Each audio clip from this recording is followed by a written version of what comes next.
Assalamu alaikum, эфирде заман. Бүгін январынан 20 студияда сілердімен Шевкет Аматулаев. Селамлайым. Русияның Женеве Арби махкемесінде Бақшысарайда тұтылып терроризмде қабатланған қырым татарларының давасы бақылмасы девам етті. Қабатланғанлар арасында Марлен Асанов, Сервер Зикирияев, Серан Салиев, Эдем Смаилов, Мемет Белялов, Сервер Мустафаев, Эрнес Аметов и Тимур Ибрагимов. Оларға қол тұтмақ үшін Ростовқа оларынан доғмышлары барды. Марлен Асановнан балалары да махкемеге келіп, баба, сен менің қараманымсың ве баба, сені севеміз ве беклейміз языларнен бияз футболкаларына киді. Махкеме отырышы бір қач саат девам етті. Кенеде шаатларыны сұрғыдан кечіргенлер. 8 қырым татарына Хизбут Тахрирге алақасы бар деп терроризмде қабатлайлар. Адвокатлар есе дава материалларында ич бір избат олмағанны білдіре. Невбетеке махкеме топлашывы январынан 27-сінде кечірілежек. Если говорить о настрое, ребят, то они настроены по-боевому, если так можно сказать. Они борются и продолжают отстаивать свои права, настаивают на том, что они невиновны, и все вопросы, которые задаются свидетелю, да, они, собственно, именно об этом. То, что никакой конкретики и участия их в террористической организации, и тем паче в подготовке, при искании сил и средств свержению конституционного строя в Крыму, либо на территории всей Российской Федерации, собственно, нет. И материалов дела таких данных нет. Ишгалчылар 6 қырым татарыны 2017 сенесі октябрь айында тұтты. Сервер Мустафаев, Эдем Смаилов несе 2018 сенесі майыс айында. Бұдава бойынша тұтылған сияси мабуслеріні де Қырымдан Русия территориясына ерлешкен таққат изоляторына кечірділер. Ахмеджетте тұтылып терроризмде қабатланған Ремзи Бекировны психиатрия хастаханесінден алып шыққанларында оны зорбалықнен бір ай тұттылар. Бөле мешбүри процедурадан таққатнен ішбірлік етмеге істемеген бір қырым татар сияси мабысына кечірелер. Ремзи Бекиров өз адвокат Алексей Ладинге айтқанына көре, Ишгалчылар оны СИЗОдан шығарып, хастаханеге алып кетежекте хабер біле етмегенлер. Бұл себептен оатта керекли шейлерін алып оламаған. Рухи хасталар хастаханесінде болынғаны вақыт хастахане хадимлері оны қызыштырмақ үшін дайма сияси мевзуларына көтере екен. Перед самым возвращением в изолятор один из санитаров задал мне вопрос: «Ну как, понравилось вам у нас? Отдохнули?» Отдыхом, естественно, назвать это нельзя. Принудительную психиатрическую экспертизу я расцениваю как преднамеренное издевательство надо мной, как унижение моего достоинства. И разве здоровому человеку может нравиться находиться за решеткой под 24-часовым наблюдением среди действительно больных людей? ФСБ хадимлері Ремзи Бекировны кечкен сене мартынан 27-сінде күтлеве полис тарамалары нәтижесінде тұтты. Оқыны ишгалчылар бірден 24 қырым татарыны яқалады. Қырымнан юқары Рус махкемесі Ремзи Бекировны февральнан 15-не қадар апсте қалдырған еді. Русия апсханелерінде тұтылғанлар ұнытылмай еді қойы районының батальны арма елі қойынды қанусыз тұтылған қырым татарлар яқын вақытта азат етілмесі үшін дуа мерасимыны кечірділер. Тахменен 100 қырым татары шымділік ұйдырылған терроризм ve экстремизм давалары бойынша апстетілген. Давада дуаға топлашқанлар айтқанына көре қабатлавлар ұйдырмадыры. Алла ярабым, бүгінгі дуамыз бағышланан бұл Mahkemede oturan din kardeşlerimizin cümlesine tez vakitte kutulup, vatanımıza kavuşup, korantalarına kavuşup, balaçakalarına kavuşup yaşamasına uzun nasip eyleyin. Zindanda oturgan din kardeşlerimiz size çoktan çok sizlerden razı. Siz onların korantalarınıza destek gösterdiğiniz için onlara da zindanda kolay olar. Onlar da Korantam rahat, korantam aç değil, uşumayın deyip, onların da vaziyeti zindanlarda kolaylaştıra. Evvelde gibi birlikte olup, bir-birimizni dikkatsiz kaldırmayıp, bir-birimizge yardım kolunu uzatıp gerekmiz. Mahkemelerge barıp, tentuvlerge barıp, toplaşıp o yerlerde biz bu zulümden razı olmağanımızı көрсетmek gerekmiz. Müslim Alif onların son sözlerine varmaya, biz onları ruhlandıracağımız yerine onlar bizi ruhlandırdı. Maşallah.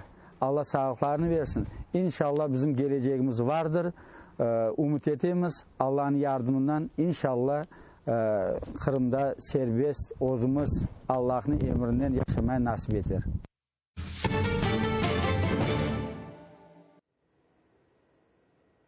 Қырым-татар халқынан лидерлері Украинада Эстония елшісінен қорышып, ешбірлік аққанда лаф еттілер. Межлис рейсі елшіге Эстонияның Украина топырақ бүтінлігі ве Русия тарафындан işgal етілген Қырым меселесі бойынша принципиал позициясы үшін тешекурлер білдірді. Бұне бері Межлис азалары Эстония президенті Русия елшілігі işgal етілген Қырымдан кетірілген шампан бақшысыны қайтарғанына минидарлық білдірді. Межлис азалар өз тарафындан Эстония президентіне белі қырымтар чөлмекшісі Рустем Скибиннің ішлерінден бұрыны бақшыш еттілер. Елшіге есе кечінлері архивте сырлыға açылған весиқаларына берділер. Анда 80-нче сенелері бақшысарайда Қырым татарлар Балтық мемлекетлерінің мұстақырлігі үшін митинг кешірілгені аққанда малюматлар бар.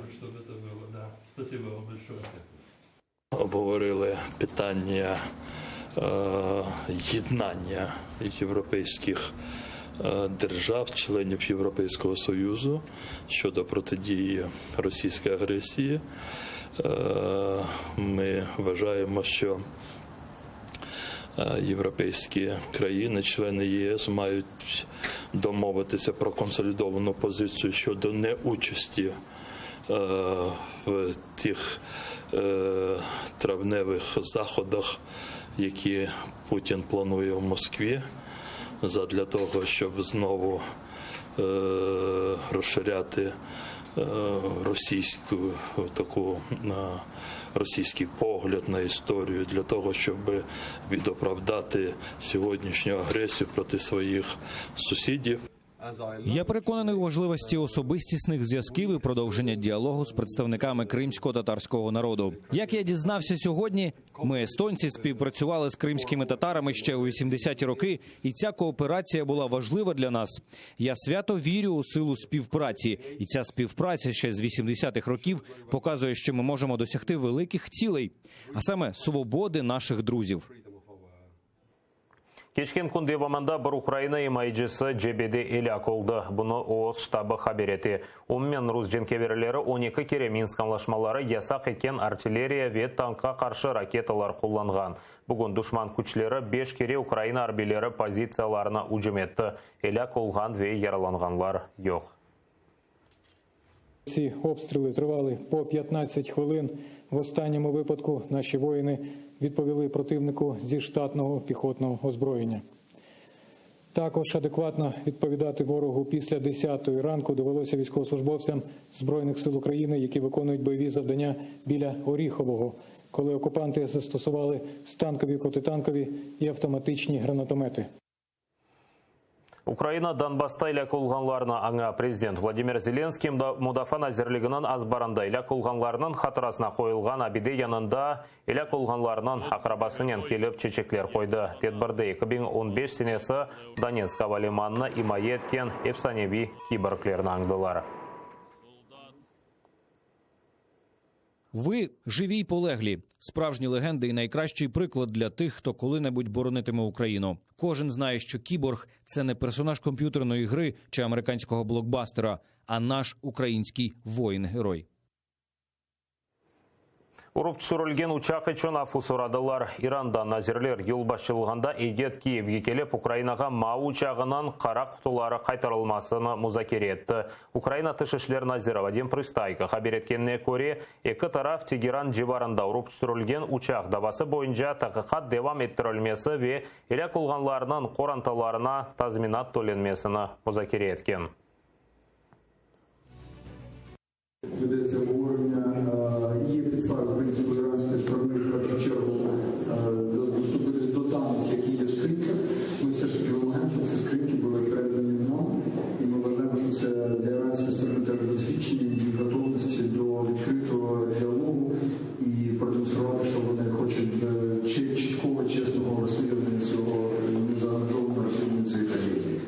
Питання компенсації теж буде обговорено, але детальна компенсація буде обговорення юристами пізніше, коли